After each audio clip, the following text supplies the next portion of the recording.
جب اس وقت prime minister بنی تو انہوں نے یہ رول جو تھا یا یہ کانسٹیٹیوشن پاس کروایا اور فریڈم فائٹرز کے لیے ہی نوکریاں وہاں پر کافی سالوں سے چلتی ہوئی آ رہی ہیں۔ بنگلہ دیش میں ایک ادارہ ہے BPSC یعنی بنگلہ دیش پبلک سروس کمیشن، ایک وہاں پہ ایک ادارہ ہے جو کہ لوگوں کو نوکریاں دیتا ہے۔ جی ہاں، ہر سال وہاں پہ 4 لاکھ اسٹوڈنٹس پاس آؤٹ ہوتے ہیں۔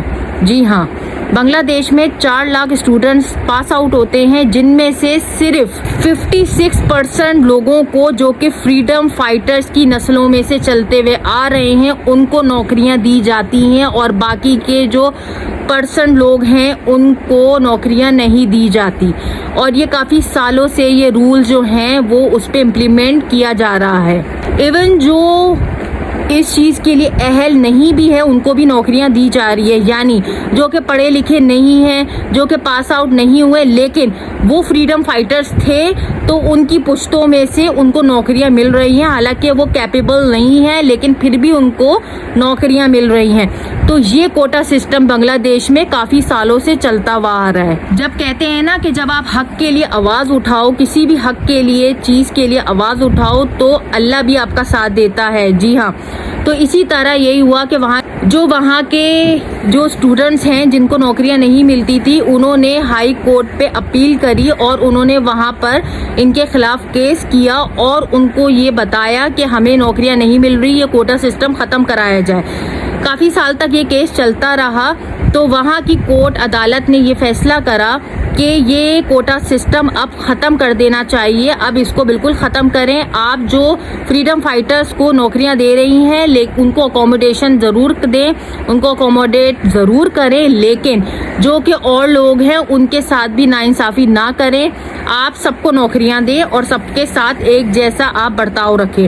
وہاں کی عدالت نے یہ حکم جاری کیا، لیکن کہانی کا ٹوئسٹ تب آیا انہوں نے یہ فیصلہ ماننے سے انکار کر دیا اور انہوں نے سپریم کورٹ میں چیلنج کر دیا، لیکن انہوں نے ہار نہیں مانی اور انہوں نے یہ فیصلہ ماننے سے انکار۔ ناظرین، اس کے بعد جو وہاں کے اسٹوڈنٹس ہیں وہ سڑکوں پہ آ گئے، روڈ پہ آ گئے، کافی عرصے سے وہ احتجاج کر رہے تھے اس غلط کوٹے سسٹم کے خلاف۔ بنگلہ دیش کے حالات خراب ہونا شروع ہو گئے، لوگ سڑکوں میں آنا شروع ہو گئے، وہاں کا جو ماحول ہے وہ دن بر دن کشیدہ ہونے لگ گیا۔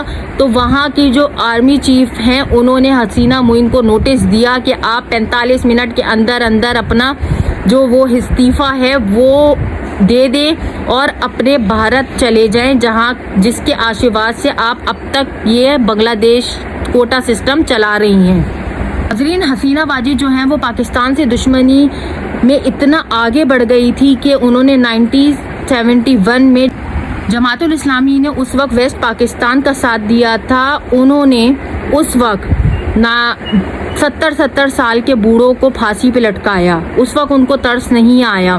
انہوں نے پاکستان کی دشمنی میں، پاکستان کے ساتھ دشمنی میں وہ اتنی پاگل ہو گئے کہ انہوں نے جو 70 سال کے بوڑھوں کو پھانسی دی۔ میں آپ کو پھر یہ بات بتاتی چلوں کہ وہاں پر بنگلہ دیش میں اتنا بڑا انقلاب آیا جبکہ وہاں پر سوشل میڈیا بالکل کافی سالوں سے بینڈ ہے، وہاں پر نہ انسٹاگرام چلتا ہے، وہاں پہ نہ فیس بک ہے، وہاں پہ نہ ٹویٹر ہے، نہ وہاں پہ یوٹیوب، کوئی بھی ایسی اپلیکیشن نہیں ہے جو کہ آپ اس میں کنیکٹ کر سکتے۔ بنگلہ دیش میں کافی عرصے سے کوئی بھی جو اپلیکیشن ہے وہ نہیں ہے، لیکن جس ملک میں انقلاب آنا ہوتا ہے، جس ملک میں جب لوگ ساتھ کھڑے ہو جاتے ہیں، اس ملک میں انقلاب لانے سے کوئی بھی نہیں روک سکتا۔ بنگلہ دیش میں بھی وہی چیز ہوئی اور وہی ہوا کہ اب وہاں کی پرائم منسٹر جو تھی وہ استعفیٰ دے کر بھارت بھاگ گئی ہیں، بھارت فرار ہو گئی ہیں۔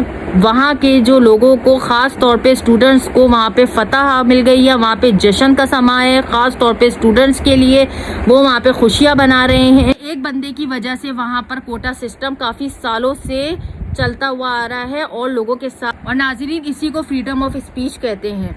جب لوگ یونائٹ ہو جاتے ہیں تو کوئی بھی طاقت آپ کو گرانے سے نہیں روک سکتی، کوئی بھی طاقت آپ کو نہیں گرا سکتی۔ آپ جب سارے یونائٹ ہو جاتے ہیں, سب آپ ایک ساتھ مل جاتے ہیں, جب یونٹی آ جاتی ہے کہ کوئی بھی آپ کو نہیں گرا سکتا, تو اس کو کہتے ہیں انقلاب. ناظرین, آپ کو یہ میری چھوٹی سی انفارمیشن کی ویڈیو کیسی لگی آپ سب اپنی کامنٹ میں بتائیں. انشاءاللہ نیکسٹ ویڈیو نیکسٹ اپڈیٹ کے ساتھ میں آپ کی خدمت میں پھر حاضر ہوں گی. جب تک کے لیے مجھے اجازت دیں, اللہ حافظ. لیکن پاکستان کے عوام کو ابھی بھی غلامی مبارک. پاکستان زندہ باد.